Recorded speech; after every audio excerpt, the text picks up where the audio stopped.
Hey, yo, what's the deal, family? My name is Darius Barrett, and I wanted to talk through you my financial model of how I thought through an exit strategy for a 4-unit that I recently completed. I want to let you know that this is super important to be able to run the numbers or have some form of financial model that can give you some predictability around your assumptions so that you can then identify what exit strategy best suits your investment criteria. And I'm gonna walk through why I chose to do a cash out refinance for this particular project. It is a 4-unit, 2-bedroom, 1 bath in each unit, and I'll talk through some projected rents also. But I had 2 extra strategies that I could have potentially used on this project. I could have sold the property for potentially $450,000 to a tenant owner, where the tenant owner could actually rent out 3 of the units and then be able to pay for the rent and also put some cash flow money into their pocket, which would be a great investment for somebody that's looking to house hack, right? But in this particular project, it is a cash out refinance scenario. We projected our ARV to be roughly around $428,000, but with changes in market conditions and changes in interest rates, we did conservatively come down to around $400,000. And at a cash out refinance scenario for most investment properties, that loan to value looks like 75%. So if you look here, 75% of $400,000 is approximately $300,000 cash out refinance that I would receive at closing. Now, I did calculate what my principal and interest payment would be along with insurance and taxes. And these are my assumptions with a 7% interest rate, some closing costs, annual taxes $2,500, annual insurance $2,500, and my ITI will be approximately $2,400. Now, that is my debt payment, right? Debt payment including taxes and insurance. Now I wanted to also account for some utilities, which is water, some CapEx, maintenance, and some vacancies, just to be able to put some money into reserve or an escrow that would then allow me to tap into it if I needed to, make some certain repairs. Again, this is a 4-unit that has been completely renovated, all new mechanicals, all new cosmetics.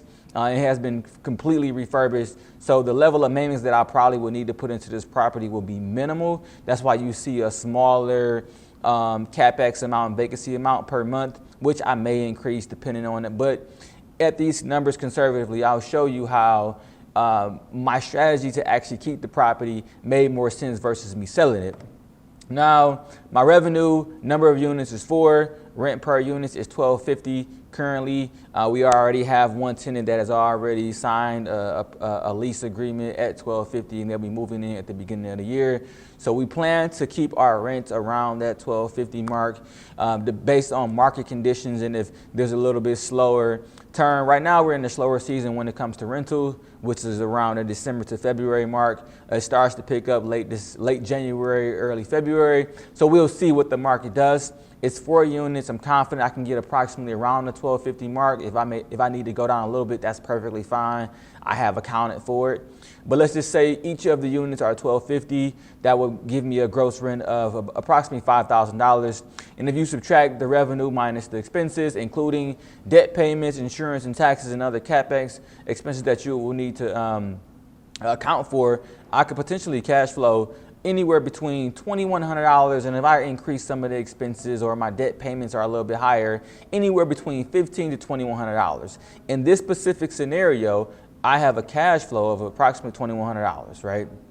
Now, that's good money, right? $2,100 cash flow a month will be able to save me a mortgage payment on my own personal house, a car payment. It'll then be able to create some freeness in my life where I don't have to worry about going to work a full-time job in order to make these payments.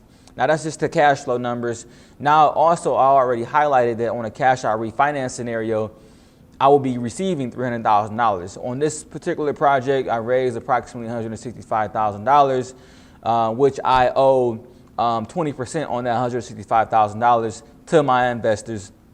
And if I calculate what I would pay to my investors, their interest payment, I still would approximately have $90,000 remaining after the cash out refinance, and that's not accounting for the additional equity that's left in the deal, the 25% that's still left in the deal, which would add up to around another $100,000. So for me, going with this strategy to receive $90,000 non-taxable, because it is a cash out refinance scenario, which means that it's a loan and it's not taxable income because it's not actually profit.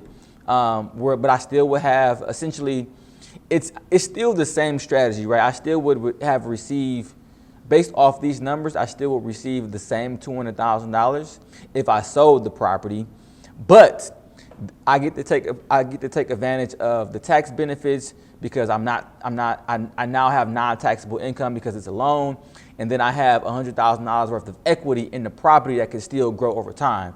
So let's say in the next 5 years, that $100,000 may be worth $150,000. It may be worth $200,000. So for me, I'm looking to play the longevity game. I'm looking to build my balance sheet. I'm looking to create more cash flow for my lifestyle so that I won't then have to depend, so I can create some leisure, right? I can create some leisure around my life and I don't have to stress about making payments because I have this cash flow that I know that's coming in every month.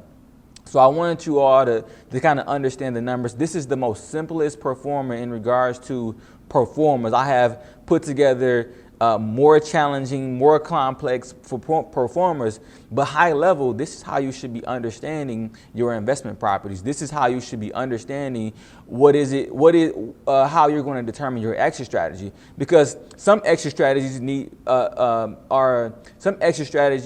you need to sell the property in order to reap the benefits of the big the big profit that you could then reinvest it at a 1031 exchange, which would then also be a non-taxable event. But since in this case I don't have another asset to put the money in, I'm not in a rush to actually liquidate it. Now, if that was a scenario where I can liquidate this asset and put that money into a bigger assets and still be able to give my investors the return on their investment, I would do that. But in this case, that is not an opportunity at the moment.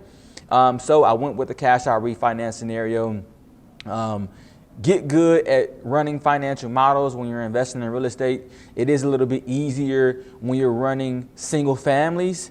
When you start to get into the multifamilies, the 5 units, the 20 units, the 100 units, you're going to need to understand the complexities of the deal. You're going to need to understand how to operate the deal and how you need to be able to minimize and account for different risks and complexities when running multifamilies. And this is what the model tells you. The model will tell you the projected outcomes, and it will show you how to allocate different strategies for different scenarios so that you can then account for your risk. So this is just my first tutorial on a simple performer and why I decided to not sell the property and actually do a cash out refinance on a 4 unit. So stay tuned. Make sure you subscribe to the channel. Peace and love, family.